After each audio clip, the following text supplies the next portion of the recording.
అండి, welcome to Nishi channel. ఈరోజు మన వీడియోలో సూపర్ టేస్టీగా పచ్చికారంతో మంచి రుచిగా కోడిగుడ్డు కర్రీని ఎలా చేసుకోవాలో చూపించబోతున్నాను.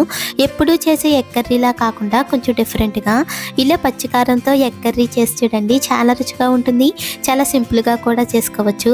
అలాగే ఇలా చేసిన ఎగ్ కర్రీ రైస్లోకైనా చపాతీలోకైనా దేనిలోకైనా సరే సూపర్ టేస్టీగా ఉంటుంది. మరి ఆలస్యం చేయకుండా పచ్చికారంతో కోడిగుడ్డు కర్రీని సింపుల్గా ఎలా చేసుకోవాలో చూద్దాం. ముందుగా ఎగ్ కర్రీ చేయడానికి 5 గుడ్లను తీసుకుని బాగా ఉడికించి పైన పెంకుని తీసేసి ఇలా గుడ్ల పైన చిన్న చిన్న ఘాట్లలో పెట్టుకోవాలి. మనం ఇలా ఘాట్లు పెట్టుకోవడం వల్ల ఈ కూరలో ఉన్న మసాలాలన్నీ కూడా ఈ గుడ్లు లోపలికంటా వెళ్తుంది. ఇలా ఘాట్లు పెట్టుకున్న ఈ గుడ్లని రెడీగా పక్కన పెట్టుకుని ఇప్పుడు స్టవ్ ఆన్ చేసి ప్యాన్లోకి 2-3 టేబుల్ స్పూన్ వరకు ఆయిల్ వేసుకోవాలి.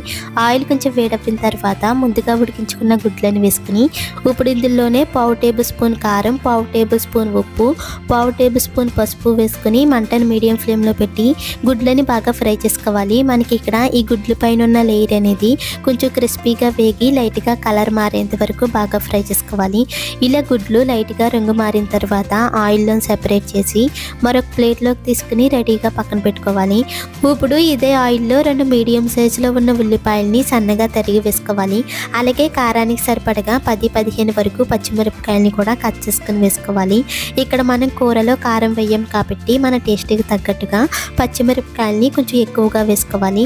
ఇప్పుడు ఇందులోనే చిన్న అల్లం ముక్కని కూడా వేసుకుని 10-15 వరకు వెల్లుల్లి రేకల్ని కూడా వేసుకోవాలి. అలాగే మనకి కూర అనేది మంచి రుచిగా రావడానికి 10-15 వరకు జీడిపప్పు పలుకుల్ని కూడా వేసుకుని ఈ ఉల్లిపాయలు కొంచెం సాఫ్ట్గా అయ్యేంత వరకు కలుపుకుంటూ ఫ్రై చేసుకోవాలి. మనకు కావాలంటే ఈ జీడిపప్పు ప్లేస్లో పుట్నాల పప్పునైనా తీసుకోవచ్చు. ఇలా ఉల్లిపాయ ముక్కలు బాగా వేగిన తర్వాత స్టవ్ ఆఫ్ చేసుకుని ఇది కాస్త చల్లారిన తర్వాత మిక్సీ గిన్నెలోకి తీసుకోవాలి. ఇప్పుడు ఇందులోనే ఒక గుప్పుడు కొత్తిమీర ఆకుని కాడలతో సహా వేసుకుని వీలైనంత మెత్తగా గ్రైండ్ చేసుకుని తీసుకోవాలి. మనం గ్రైండ్ చేసుకునేటప్పుడు మరీ గట్టిగా ఉందనిపిస్తే కనుక మధ్య మధ్యలో కొన్ని నీళ్ళని వేసుకుంటూ ఇలా మెత్తగా గ్రైండ్ చేసుకుని తీసుకోవాలి. ఇప్పుడు ఈ పేస్ట్ని రెడీగా పక్కన పెట్టుకుని స్టవ్ ఆన్ చేసి ప్యాన్లోకి 2-3 టేబుల్ స్పూన్ వరకు ఆయిల్ వేసుకోవాలి. ఆయిల్ కొంచెం వేడవ్విన తర్వాత కొన్ని స్పైసెస్ని వేసుకోవాలి. 5 లవంగాలు, 3 యాలకులు, చిన్న దాల్చిన చెక్క ముక్క, 5-6 మిరియాలు వేసుకోవాలి. అలాగే ఒక బిర్యానీ ఆకును కూడా వేసుకుని 1/2 టేబుల్ స్పూన్ వరకు జీలకర్రని కూడా వేసుకుని మంటను లో ఫ్లేమ్లో పెట్టి దోరగా ఫ్రై చేసుకోవాలి. ఇవిలా దోరగా వేగిన తర్వాత మనం ముందుగా గ్రైండ్ చేసుకున్న ఉల్లిపాయ పేస్ట్ని కూడా వేసుకుని బాగా ఫ్రై చేసుకోవాలి. మనకి ఉల్లిపాయ పేస్ట్లో నుంచి ఆయిల్ సెపరేట్ అయ్యేంత వరకు దగ్గరుండి కలుపుకుంటూ బాగా ఫ్రై చేసుకోవాలి. ఇలా ఉల్లిపాయ పేస్ట్లో నుంచి ఆయిల్ సెపరేట్ అయ్యేటప్పుడు 1/2 కప్పు వరకు పెరుగును కూడా వేసుకుని బాగా ఫ్రై చేసుకోవాలి.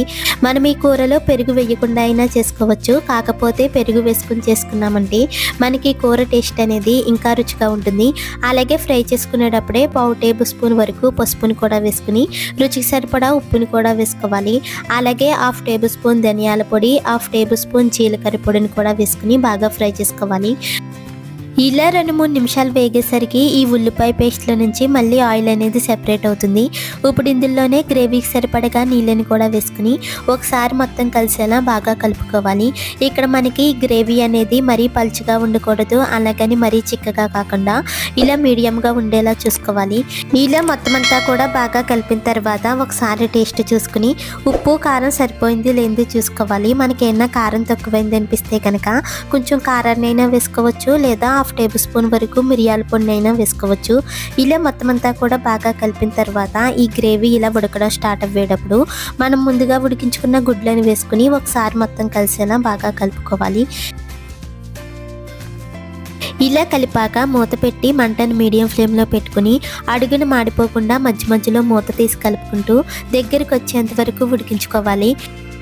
ఇలా 4-5 నిమిషాలు అవ్వేసరికి ఈ కూర కూడా బాగా ఉడికి ఈ కూరలో ఉన్న ఆయిల్ అనేది ఇలా పైకి తేలుతుంది.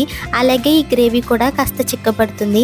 ఇప్పుడు చివరిగా సన్నగా తరిగిన కొత్తిమీర ఆకును కూడా వేసుకుని ఒకసారి బాగా కలిపి స్టవ్ ఆఫ్ చేసుకోవాలి. అంతే, సూపర్ టేస్టీగా పచ్చికారంతో ఎగ్ కర్రీ అయితే రెడీ అయిపోయింది. ఇలా చేసిన ఈ కర్రీ రైస్లోకైనా చపాతీలోకైనా దేనిలోకైనా సరే చాలా రుచిగా ఉంటుంది.